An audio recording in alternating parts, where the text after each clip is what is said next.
Hamas and Putin represent different threats, but they share this in common. They both want to completely annihilate a neighboring democracy, completely annihilate it.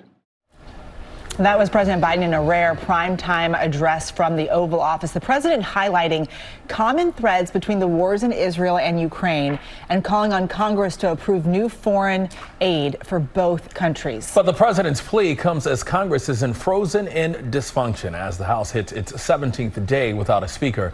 And here to discuss it all is Kentucky Congressman Andy Barr. Good to see you, and thanks a lot for being with us.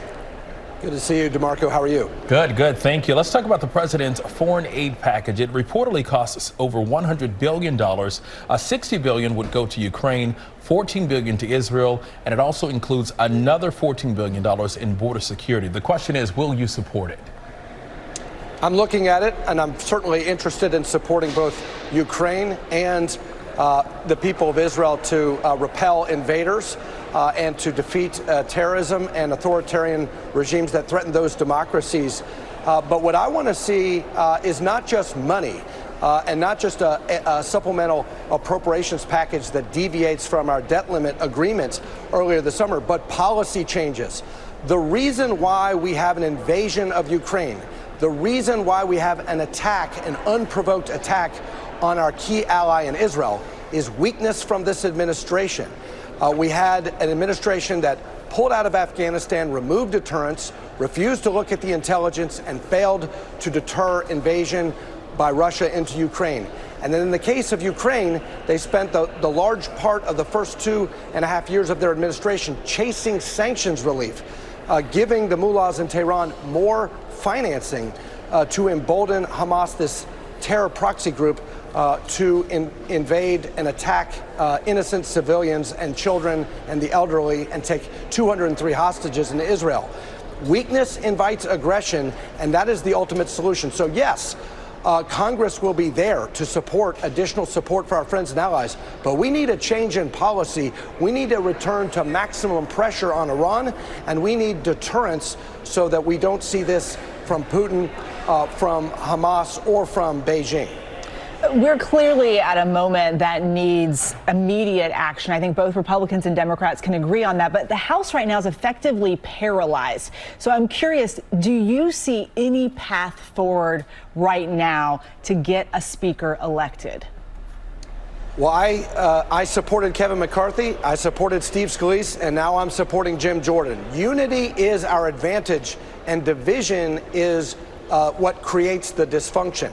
And so for the very small handful of Republicans who vacated the chair a couple of weeks ago, this is the chaos that they have brought. A very small minority of Republicans, 8 Republicans who couldn't see the importance of unity, created this dysfunction. The vast majority, 96% of our Republican conference voted against this chaos. And we need to get to work to defend our national security, to help our key allies. And I hope that those 8 Republicans see the damage that they've done. The world is on fire. Israel is under attack. Putin has invaded Ukraine. Beijing threatens Taiwan. We need to come together and get back to the work of the American people. Several House Republicans who voted against Congressman Jordan for Speaker say they've had threats made against them, people in their office. What do you say to those people making these threats? Well, it's outrageous and it's irresponsible and it needs to stop.